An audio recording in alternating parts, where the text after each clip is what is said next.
learning about our Southwest Florida wildlife, then you need to head out to the Peace River Wildlife Center where you will find Operations Manager Callie Stahl. So great to have you on this morning. Thank you for having us. We love it when you guys are here. You really educate us on the wildlife, and you do a lot of rescuing for our animals, which we really appreciate. And you brought a special guest with you today that is a real hoot. This is Bella. Yes. Tell us a little bit about Bella. Well, Bella is about 10 months old, and she is a great horned owl, which is... She's only 10 months? Yeah. Oh my goodness. Yes. These guys, birds grow really quickly as babies, and by the time they fledge and leave the nest at about 3 or 4 months, they're full grown. Wow. They just still have some feathering changes to go. So this is as big as she's going to get. She is full grown. She has all of her big girl feathers, and so this is what she'll look like the rest of her life. Wow, she's beautiful. So how long do they typically live? In captivity, the oldest known great horned owl is actually 38. Holy cow. So they have quite a long lifespan. And what do they normally eat? Is it up to you guys to feed them when they're there in rescue, or? Absolutely. All of our raptors are fed rats and mice. We do purchase them deceased and frozen. That way we know they're the best quality, parasite-free, and very healthy for the birds. In the wild, I like to refer to these guys as opportunivores. If they have the opportunity to eat it, they will. So maybe if you have mosquitoes around, I would say that's probably a good animal you want in your backyard. Yeah, so she's probably not going to eat the little bitty bugs, but skunks. They love skunks. They have no sense of smell. Okay, well, so that's a good treat. Yeah. So how did you guys actually end up getting Bella? Well, Bella was found as a nestling on the ground, and she was raised by people, and she was accidentally imprinted, which means she wasn't raised to know that she is an owl. Wow. She learned to associate people with food.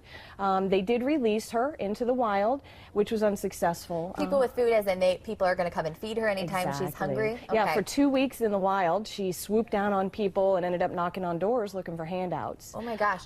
So where was she released, and then how did you guys get her back? Did someone call? Well, someone recaptured her and then contacted the Wildlife Center and said, we have this owl who's unreleasable. Would you guys have a place for her, since we do have residents that live with us? I, of course, jumped on the opportunity. So once we got Bella, we realized how tame she really was and decided to go ahead and give her a go as one of our glove-trained educational ambassadors. So she's going to live out her life with you guys at the Peace River Wildlife Center. She is. It's unfortunate for her. She's perfectly healthy. She should be out and about doing her owl thing. But she is a good example for folks what not to do with wildlife. And that's what I was going to talk to you about, too. Again, you're talking about swooping down for food. So do you suggest not feeding wildlife so that they don't in turn end up like Bella here and kind of dependent on that? Absolutely. You know, wildlife has sufficient amount of food out in the wild.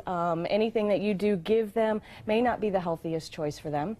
And if you do find infant wildlife, the best thing to do is to contact the center so we can advise you what's best for that baby. Ultimately, mom gives the best care.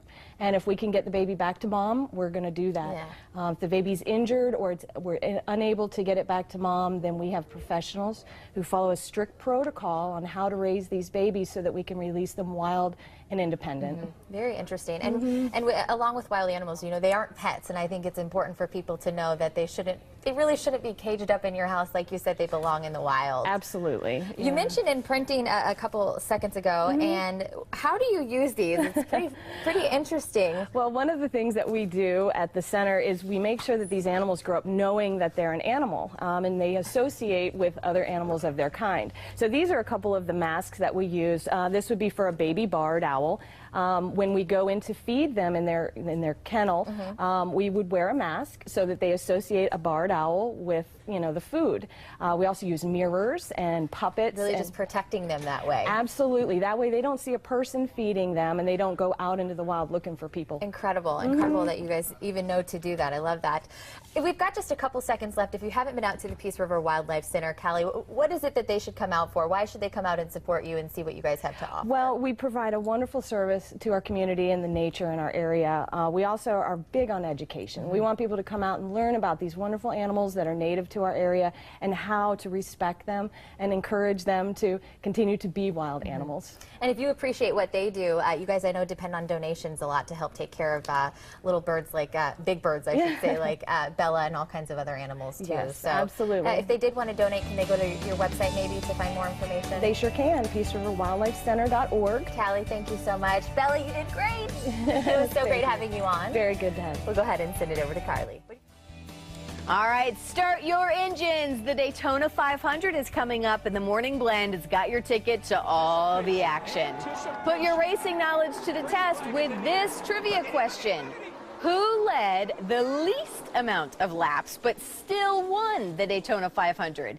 Think you know the answer? Log on to Fox4morningblend.com, click on the contest tab, and enter the correct answer for your chance to win 2 tickets to the NASCAR Xfinity Nationwide Series and 2 tickets to the Daytona 500 NASCAR Sprint Cup Series.